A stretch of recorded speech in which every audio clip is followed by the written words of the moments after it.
hurricanes and real estate. Today we are going to talk about it. Yo, I'm Adrienne, longtime Florida realtor, and I'm here to help you get your Florida life.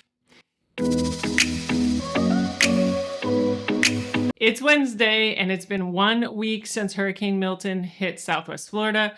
Today we're going to talk about some things you should know about hurricanes that we see in Southwest Florida versus what I think the rest of the country sees. And then we're going to relate it all to real estate. So let's get started. The first thing I want you to know is everything I talk about in this video relates to Southwest Florida. There is a lot going on in Appalachia right now. I don't only what you know. I see what's happening on the news. It's a completely different environment there. They have rock and mountains, and we have sand and flatland. So when I talk very locally in general about real estate, about anything, and particularly on this subject. The second thing I want you to know is, and this comes from something that people have been saying to me all week. They say to me, well, you're from here. You know this. You grew up with hurricanes. Actually, no. My family moved here in 1981, and the first hurricane that hit here while my family was here was in 2004. And I believe that the hurricane before that was 1969 Donna. So we had Donna in 69 and then Charlie in 2004.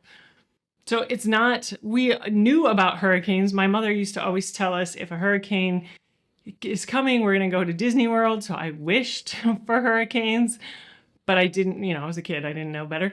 We never got them in 2004. The first hurricane hit. I was actually out of town. I wasn't here for Hurricane Charlie. And then we had Hurricane Ian in 2022, and now we've had Hurricane Milton. And Hurricane Helene caused us flooding, but the winds, like you think of a hurricane, didn't really hit here in the same way. So that has been my entire experience with hurricanes. It's not this vast, lifelong thing for me.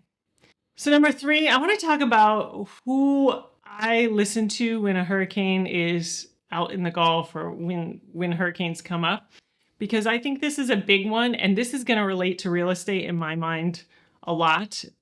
When you watch the national news, or this time when I watch the national news, the message I saw, and I know that everybody watches different news stations and, we all see different things, but I kept seeing the entire state has to get out of the state, and there's 2 roads, and how are they going to do this? There's millions of people.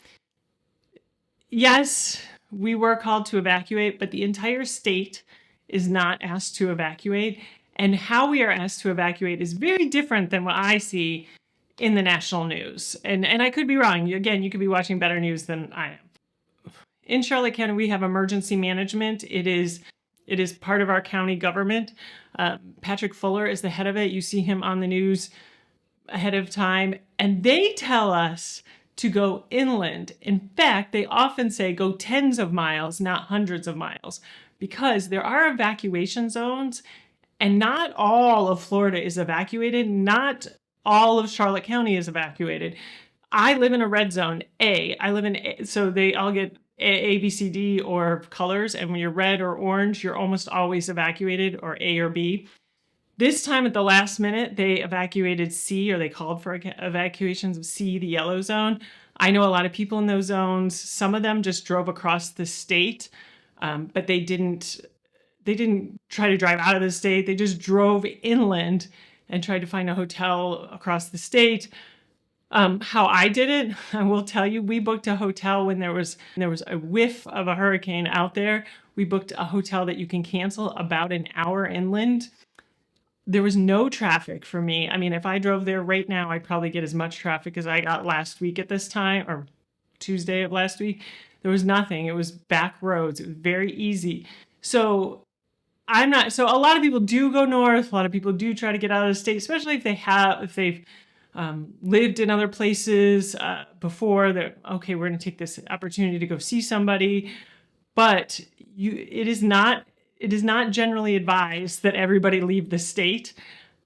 I will say, if emergency management, every storm is different. So if emergency management comes out sometime and says, this time we want you to do something different, listen to them. Don't listen to me, but this is typically what we get. I shouldn't say typically because we haven't had that many storms, but this is what I see. Generally, they say you're going to hide from wind and run from water because flooding is so dangerous. So in Sebring, where we went, there was still a hurricane. We sat up all night. We heard the wind. It was not pleasant, but I didn't feel unsafe. I worried a little bit about my car in the parking lot getting hit by, some flying debris. But overall, it was just a long, long night. That is what we are generally told. Again, every storm is different. So if you hear something different, do what emergency management is telling you to do in your county. I believe every county in Florida has an emergency management part of their government. Where was the flooding the worst? Where is the damage the most? That's a question I'm getting a lot. If you look at a map, the northern part of Punta Gorda and the southern part of Port Charlotte, including when you go up the Peace River, those communities along the Peace River that are kind of out of town or eastern, they got flooding as well and damage as well. Now, flooding happened all over the red zone, into Burnt Store Isles, into South PGI. The difference is those areas are newer, so you didn't see as much damage because in 75, FEMA made flood maps that required, it's a little bit more technical on this. I have a video on flood zones. So they started making maps. So for instance, my house is built up to 9 feet. It's got a stem wall. They filled the lot a little bit. Then it's got a stem wall. And so my living space is 9 feet. Water got into my garage. When you walk into my garage, you have to go up a couple steps to go into my house. That's very typical here. Most homes built after the mid 70s are built between 9 and 11 feet high. They didn't get water in the houses. So there was still water in the streets. There was still water in their yards. There's still water. It's a matter of where I'm seeing the most damage is how high the house was built up to. So even in, for instance, the old sailboat section or the powerboat section of Punta Gorda, which has a lot of older houses, you might have one house flooded and the house next door did not flood. That's happening in my neighborhood. I'm in a small neighborhood close to downtown. There's, houses on my street that flooded, and then my house did not, and other houses did not. And then there's brand new houses in my neighborhood that are higher than my house, probably did not get anything in their garage. So it's just not like an area necessarily that I think when people are asking me this, they say, oh, should we avoid this area? And I don't think it's one area. It's depends on the house. And we're going to talk about the advantages and disadvantages of these houses. So how is all of this going to affect the real estate market? It's tough to say exactly. Again, we have not in this area had so many hurricanes that I have a great data set to look at. After Ian, we did see some sellers leave. And I know this personally because I met them and knew them and worked with them. But we also had buyers come in. Lots of people have bought since Ian. And I have shown a property to multiple customers since Milton 1 week ago. I've put things under contract. Every contract needs a buyer. So there are people buying. Florida is a long-time dream for a lot of people. You may see people focusing on different areas in some cases.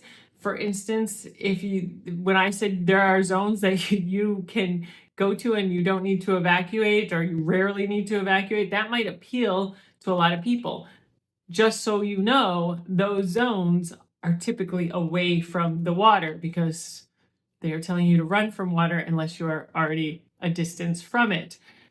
And that's why I actually think that a lot of people will still come here, because people want to live near the water. There's something innate in a lot of people that they want to boat, they want to be near the beach. Has this killed your dream of being near the beach or boating? Maybe, maybe not. But know that you can go a little bit inland. As for those low elevation homes, I think that's going to come down to location, location, location. It's hard to say this right now because a lot of people are going through very emotional things if they flooded. But there are homes that are on great lots that are low level. You figure when people first developed the area, if you had all the lots to choose from, sometimes you often chose the best lot. So you have lower level homes on great lots. The lot is holding some value for them. So that's not going to be as difficult as low level homes that are on lots that aren't as valuable. It remains to be seen though how much people will shy away from those homes who want an actual home to stay in. I will tell you historically, I mean, there's always been this threat. We've always known they were low level, they were low elevation. But because we just had this storm, of course, that's on everyone's mind. If we go many more years with no storms like this, you know, I have a neighbor who's been here since the 1930s, and he said to me, I've never seen anything like this. So the longer you go away, it's kind of dissipates the fear a little bit, whether that's right or wrong. That's what I see. It's kind of like if you're going to buy a car and you see a car accident on the way there, you might ask more about safety features. And likewise, everybody's different. Some people buy a car and that's all they care about is safety features. And some people want the look in the sports car, and they're okay with the risk because they want this type of life. Same thing here. If you want to live near the water, you want to live in great boating, you are going to be in the red zone that evacuates. You are going to be in AE or V flood zone, which are the more hazardous flood zones. That is part of life. You have to figure out how to get around it. As far as those low elevation homes go, again, they also often sell for much less. So if you're looking for homes and you're like, this is a second home, I only want to spend this much, it may still appeal to you. You just have to work it into your life strategy, basically. On the flip side, some homes may see an advantage if they're above elevation, or what I'm interested in is our condo market. Our condo market has been sluggish for a while, and it's kind of sad because we have some great condos in this area. Condo life is a good life. I'll give you an example. I have a listing right now. It's in the low 400s. It's first floor, but it's new enough that it's built up. There was no flooding, nothing, very easy. You can get in it, like I said, in the low 400s. You get into those low elevation houses in PGI to get a dock. You're in the 500s, maybe, and still needs a lot of work. The condo market, which has taken a hit lately, might start to look very appealing. Of course, we have condos that are second and third floor. I mean, the third floor floods, we're all in big trouble. So there may be a lot of shift in the market because of this, and it will be interesting to see.